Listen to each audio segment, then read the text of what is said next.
కృష్ణుడి గురించి మనం ఎన్నో కథలు విన్నాం, కానీ ఆ కథల వెనుక ఎవరూ చెప్పడానికి సాహసించని ఒక నిజముంది. ఈరోజు మనం సరిగ్గా ఆ నిజాన్నే బయటపెట్టబోతున్నాం.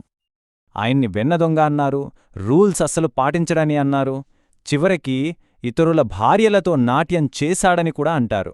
అవును, ఈ కథలన్నీ మనకు బాగా తెలుసు. కాని మనం విన్నదే నిజమా? ఒక్క క్షణం ఆలోచించండి.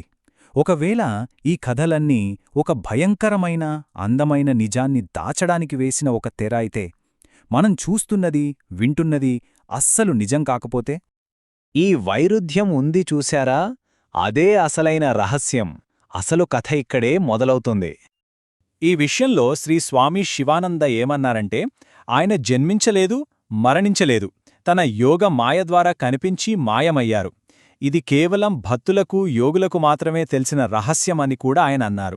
ఒక్కసారి ఆలోచించండి. అంటే మనం మాట్లాడుతోంది పుట్టుక, చావులేని ఒక అస్తిత్వం గురించి. సరే, ఇది మనల్ని మరో పెద్ద ప్రశ్నకు తీసుకొస్తుంది. అదేంటంటే, ఎప్పుడూ అపార్థం చేసుకోబడే ఆ రాసలీల ఉంది కదా, ఆ విశ్వనృత్యం సమయంలో అసలు నిజంగా ఏం జరిగింది? దాని వెనకున్న అసలు సత్యమేంటి? ఈ రహస్యం మనకు అర్థం కావాలంటే ముందు ఆయన్ని ఒక మామూలు మనిషిలా చూడటం ఆపాలి. దీనికి ఆధారాలు కావాలంటే మనం ఆయన బాల్యంలోకి వెళ్ళి తీరాలి. ఒక్కసారి ఆలోచించండి. పసిబిడ్డగా ఉన్నప్పుడు విషం పెట్టాలని చూసిన పూతన అనే రాక్షసిని చంపేశాడు. కాస్త పెద్దయ్యాక ఒక్క కాలి తన్నుతో బరువైన బండిని తిప్పికొట్టాడు. ఆ తర్వాత ఏకంగా గోవర్ధన పర్వతాన్నే తన చిటికెన వేలిపై 7 రోజులపాటు మోశాడు. చెప్పండి, ఇవి ఒక సాధారణ బాలుడు చేయగల పనులేనా? అంతేకాదు, ఆయన తల్లి యశోద ఆయన నోట్లో మొత్తం విశ్వాన్ని చూసింది, గ్రహాలు, నక్షత్రాలు, సమస్త సృష్టిని. కాని ఆ వెంటనే ఆయన తన శక్తితో ఆమె ఆ విషయం మర్చిపోయేలా చేశాడు. ఇది కేవలం అద్భుతం కాదండి, ఇది కావాలనే తన దైవత్వాన్ని దాచిపెట్టడం. ఇక్కడే ఉంది అసలు పాయింట్. ఆయన చేసినవన్నీ అల్లరి పనులు లేదా అద్భుతాలు కావు, వాటిని లీలా అంటారు. అంటే దైవిక క్రీడ. ప్రతి పని వెనుక ఒక రహస్య సందేశముందన్నమాట. అది మన ఎంటర్టైన్మెంట్ కోసం కాదు, మనల్ని మేల్కొల్పడానికి. దీన్ని మనం ఇలా అర్థం చేసుకోవాలి. పైకి చూస్తే వెన్న దొంగిలించడం ఒక పిల్లాడి అల్లరిలా కనిపిస్తుంది. కాని దాని వెనకున్న అసలు అర్థం భక్తుల హృదయాన్ని, వాళ్ళ అహంకారాన్ని దొంగిలించడం. అలాగే కుండలు పగలగొట్టడం అల్లరిలా అనిపించొచ్చు, కాని అసలు ఉద్దేశమేంటంటే భౌతిక ప్రపంచం మీద భక్తులకున్న బంధాన్ని పగలగొట్టడం. చూశారా? ప్రతి చర్య వెనుక ఒక ఆధ్యాత్మిక ఉద్దేశం దాగి ఉంది. సరే, ఈ లీలలన్నీ ఎలా సాధ్యమయ్యాయి? అసలు ఇదంతా ఎలా జరిగింది? ఈ మొత్తం రహస్యానికి ఒకే ఒక్క తాళం చెవి ఉంది. దాని పేరే యోగమాయ. శాస్త్రాల ప్రకారం కృష్ణుడి శరీరం అప్రాకృతికమైనది. అంటే దానికి మనలాంటి భౌతిక నియమాలు వర్తించవు. అదొక దివ్య శరీరం. అందుకే ఆయన పుట్టలేదు, ప్రత్యక్షమయ్యారు. ఆయన చనిపోలేదు, అదృశ్యమయ్యారు. ఈ ఒక్క పాయింట్ ఆయనొక సాధారణ మానవుడు అనే మన ఆలోచనను పూర్తిగా బద్దలు కొడుతుంది. ఈ అద్భుతమైన దివ్య నాటకాన్ని సాధ్యం చేసిన శక్తి ఒకటే, అదే యోగమాయ. ఇది దైవికమైన భ్రమను సృష్టించే ఒక కాస్మిక్ పవర్. ఆయన అసలు స్వరూపాన్నిది కప్పి ఉంచి మనకొక మానవ రూపాన్ని చూపించింది.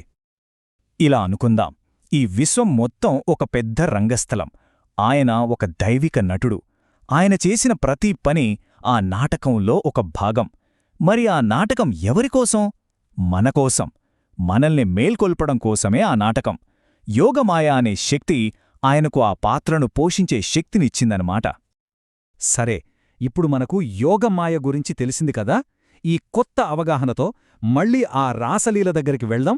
ఈసారి అసలు నిజాన్ని తెలుసుకోవడానికి సిద్ధంగా ఉండండి. చాలామంది రాసలీలని అపార్థం చేసుకుంటారు. కాని అసలు నిజం ఇది. అది కామంతో కూడిన నాట్యం కాదు. అక్కడున్న గోపికలు పరిపూర్ణత చెందిన మానవ ఆత్మలకు ప్రతీక. కృష్ణుడు తనను తాను ఎన్నో రూపాలుగా మార్చుకొని ప్రతి ఒక్క ఆత్మతో ఒకేసారి నాట్యం చేశాడు. ఇది సమాధిస్థితికి భౌతిక రూపం. అంటే ఆత్మ పరమాత్మలో లీనమవ్వడం. ఆ బ్రహ్మానందం ముందు ఈ లోకంలోని సుఖాలన్నీ బూడిదతో సమానం. అంటే మనకు కనిపించింది ఒక భ్రమ అయినా, ఆ భ్రమ వెనుక ఉన్నది పరమ సత్యం. ఆ భ్రమనే మనకు నిజాన్ని చూపిస్తోంది. ఈ ఒక్క విషయం అర్థమైతే చాలు, మన ఆలోచనా విధానం మొత్తం మారిపోతుంది. మనం ఈ ప్రయాణాన్ని ఒక్కసారి చూస్తే ఫస్ట్ మనం వైరుధ్యాన్ని చూశాం. ఆయన పనులు మనిషిలా ఉన్నా ఆయన శక్తి దైవికం. సెకండ్, మనం భ్రమను అర్థం చేసుకున్నాం. ఆయన జీవితం మొత్తం యోగమాయతో నడిపిన ఒక లీల అని గ్రహించాం. ఫైనల్గా మనం నిజాన్ని తెలుసుకున్నాం. ఆయన జీవితం మొత్తం ఆత్మను ఒక ఉన్నతమైన స్థితికి తీసుకెళ్లే ఒక రోడ్ మ్యాప్ లాంటిది. ఇప్పుడు చూడండి ఎంత అద్భుతంగా మారిపోయిందో. వెన్నదొంగ కాస్త మన అహంకారాన్ని దొంగిలించేవాడయ్యాడు. నియమాలను పట్టించుకోనేవాడు మన పరిమితమైన వాస్తవికత అనే నియమాలను బద్దలు కొట్టేవాడయ్యాడు. చూశారా? కథల వెనుక ఉన్న అసలైన అర్థం ఇదే. కాబట్టి అసలు ప్రశ్న కృష్ణుడు ఏం చేశాడని కాదు. అసలైన ప్రశ్నేంటంటే, మనకోసం ఎదురుచూస్తున్న ఆ నిజాన్ని చూడటానికి మనం ఏ భ్రమలను ఛేదించుకోటానికి సిద్ధంగా ఉన్నాం.